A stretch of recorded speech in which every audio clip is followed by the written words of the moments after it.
The Jacksonville Sheriff's Office arrested a black mother outside her child's school after an officer confronted her about leaving her car illegally parked and unattended. This level of force on an unarmed woman in a school pickup line is outrageous. You got me. No! You gonna punch me? You gonna hit me? You gonna hit me? You gonna hit me?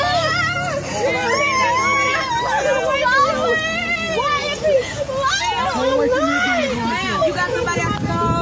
No, please, please. What's the number? What's her number? What's her number? 707. Hey, are you hiding my arm? 707. You hiding me?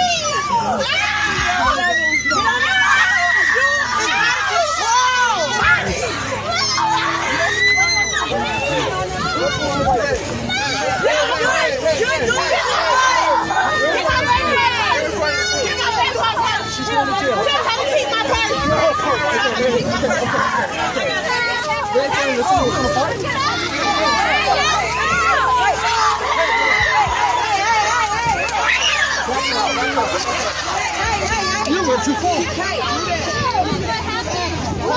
got it, man. That's the devil, okay? That's the devil. That police officer is the devil. Okay? That's the devil. Hey, yo, I gotta move this on. What the fuck is wrong with you? Get the fuck off of that lady! You ain't screaming like a man, right?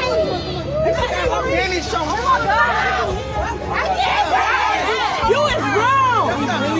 You is wrong! Good afternoon, and thank you for being here today. Today I announced that Anita Gibson has been arrested, and another arrest is forthcoming under Florida's HALO law, Florida Statute Section 843.31, which became effective on January 1st of this year. This law creates a 25-foot buffer around first responders, prohibiting individuals from approaching within this area or harassing a first responder while conducting their official duty after a verbal warning.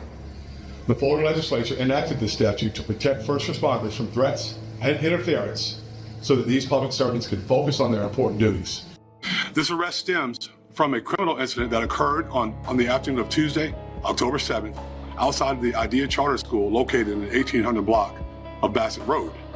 Erica McGriff, a habitual traffic offender with revoked Florida driving privileges and a parent of an IDEA student, illegally parked her car in an intersection and left it running and unattended. Officer Holton, a JSO officer working as part of the Safe Schools program, attempted to lawfully discuss the matter with McGriff. She escalated the verbal conversation to physical violence. She violently resisted Officer Holton and eventually punched him repeatedly and bit him with such force that she left a bite impression on his forearm. Gibson and another woman pending arrest were originally spectators. Ultimately, however, they violated Florida law themselves by harassing Officer Holton and failing to provide him with a 25-foot area to safely detain McGriff after he gave them verbal warning to get back. They did not comply. Because Officer Holton was outfitted with a body-worn camera, his interactions with McGriff, Gibson, and others on scene were recorded. So I'll share that footage with you now, and additionally, a spectator on scene recorded part of the incident on a cell phone. Some of that cell phone footage has been posted on social media platforms. I will play that cell phone video after the body-worn camera footage is shown.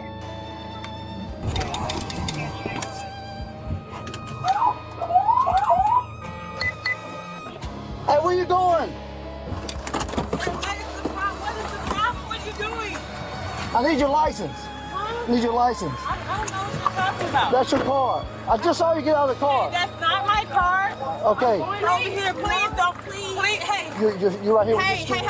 You right here with your student? This is my daughter. Please do not touch me. Do you want to go to jail? Don't touch me. I do not, sir. I did not do anything wrong. Yes, you did. I did not do anything wrong. You left your vehicle unattended. No, I did not leave that vehicle. You could get a ticket. I was the passenger. You could get a ticket. The driver went to the school. The driver is at the school, sir. You could get a ticket. I will leave. Listen, you could get a ticket or you could keep playing this game and go to jail. Drama. I'm going to give you one chance. Sir, you're creating the drama. I don't want any drama. I want to go home and I want to Okay, leave. then let's go over here right now. I just came to pick up my child. Okay. I just came to pick up my child. You're making this way more than it be. Please don't grab me. Please don't grab me. Walk back Don't to your grab car. me. Sir, let me go. You hurting my You're not baby. playing. No, I'm going back to my car. Let me. You're making a big Please deal. don't do this in front of my child, sir. No. You do it. Take me to my car, please. I will. I will. You don't have to curse me. I will let him go. Please don't. You embarrassing my baby. You pulling away from me. I'm not pulling away from you. You got me fucked up. You gonna punch me? You gonna hit me? You gonna hit me? You pull away from me again. You gonna hit me? You pull away from me again, you're going to jail. You pull away from me again, you're going to jail. You pull away from me again, you're going to jail. Come to my baby's school. Come to my baby's school. Please, please, please. I'm about to put you on the ground. I'm about to put you on the ground. I'm about to put you on the ground. Quit pulling away from me. You're going to jail. Get on the ground. Get on the ground.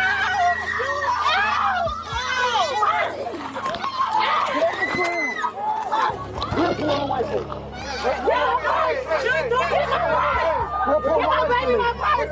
Get my baby my purse! She's going to jail. Tell her to keep my purse! Tell her to keep my purse! Oh, you gonna fight me?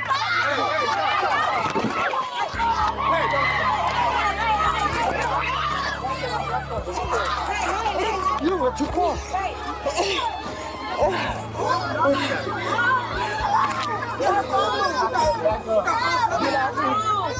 Get off me, Parker. Get off of me. Get the fuck off me. What the fuck is wrong with you? What the fuck is wrong with you? Put your hand back. Put your hand back on there. Put your hand back. I can't breathe. Stop! I can't breathe. Get someone to help me now. Get someone to help me now.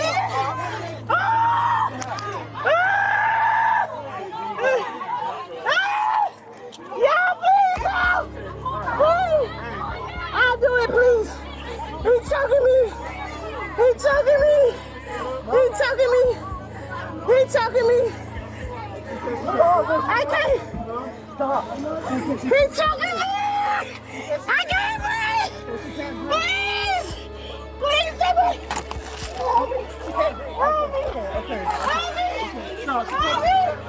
Help me! Help me! Help me, sir! Okay, please. Help me, please! Help me! Help me! Help me! Help me!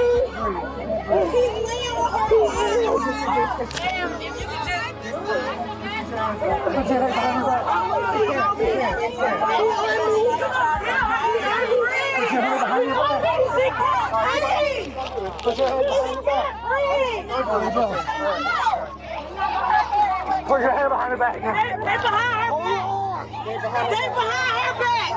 They behind. Get off of her. Get off of her. Get off of her.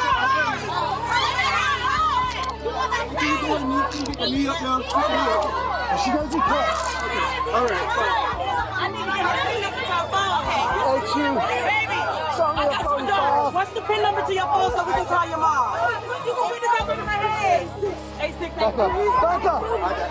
Please take it. I'm a law enforcement officer. Mama, he been trying. Female punched me. And we fought. I see you at 1845 Bassett Road. Hey. No, I'm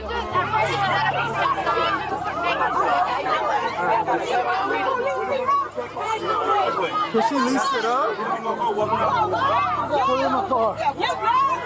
Put her in my car.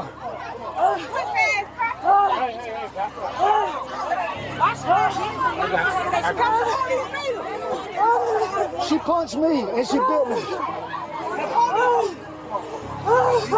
Amani needs to go inside. Amani, her daughter. Who is it? I got Amani. Watch out, move. Either Walter Roses or no business. Where's Amani?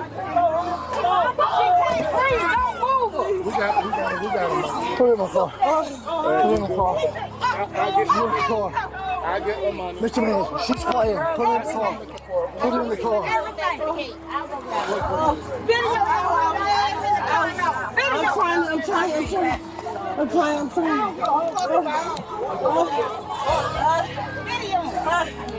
She bleeds. You got 25 feet to get away from me, or you going with her? I got her. Get in the car. Get in the car.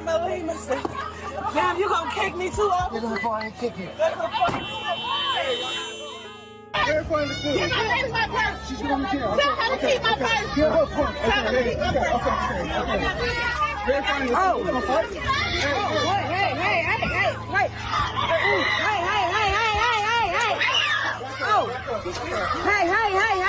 school. Hey.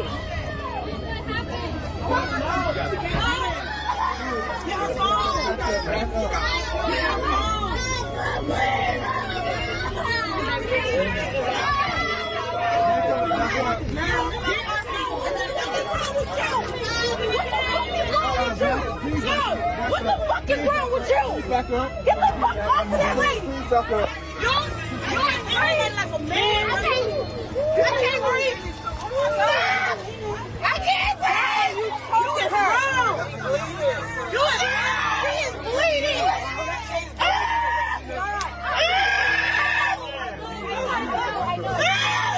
He pull her hair out. Pull her hair out. He pulled her fucking hair out of her monkey scalp. Her locks are on the ground. He checking me. She said she Stop. She said she can't breathe. She said she can't. Okay, she can't breathe. Oh my fucking God. Y'all reporting people parking on the grass, and this is what the fuck they're doing. This is what they're doing. I got your umbrella. Please. I got your umbrella. Okay, please. She can't. You're laying on her arm. You're laying on her arm. He's laying on her arm. Ma'am, if you could just.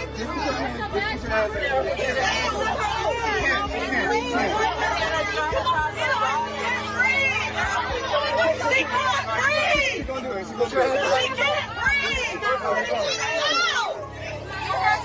Okay.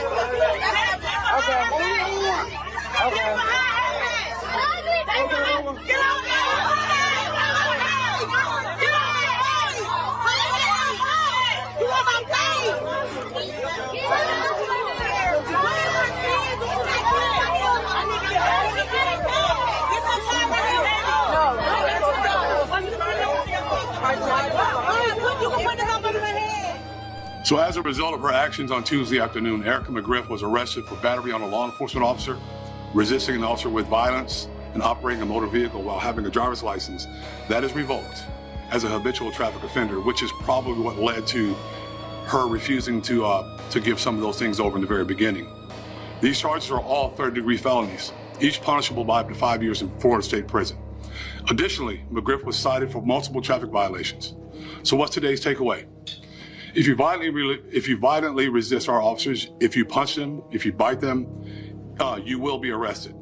If you crowd and harass our officers or any first responder after a verbal warning, you will be arrested. JSO will always hold accountable those who violate the law. But this entire episode reaches beyond even law violations.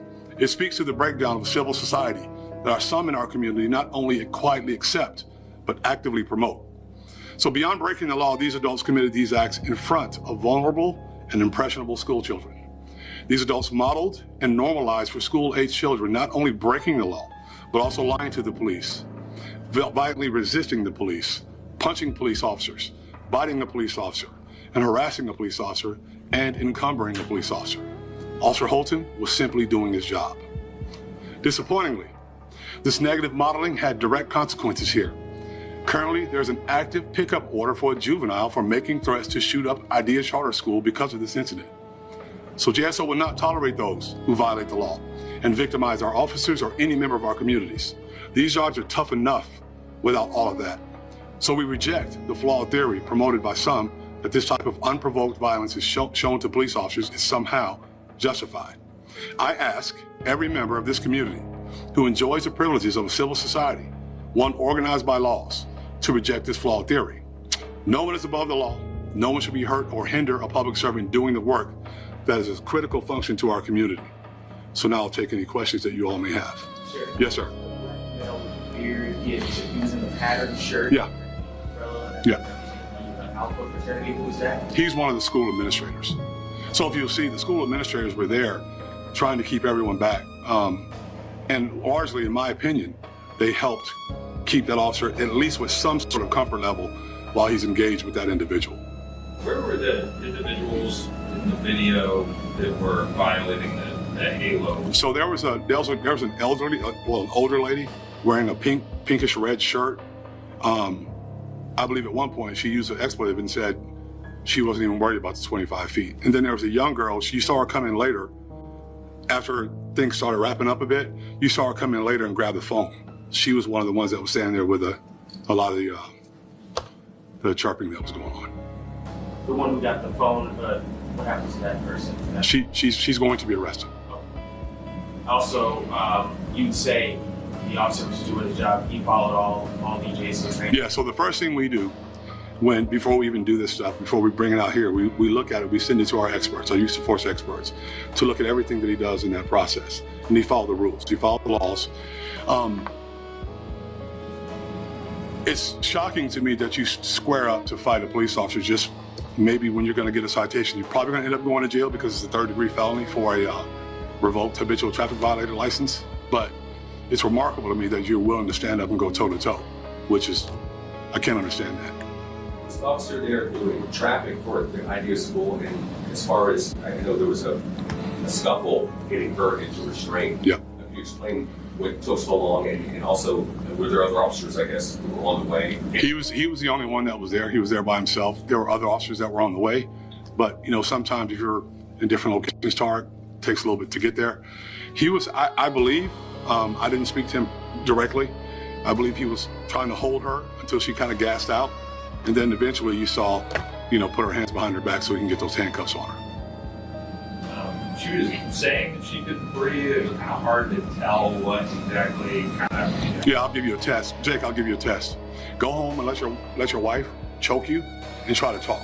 You can see, you can hear whether someone's their airways being blocked or you can't talk.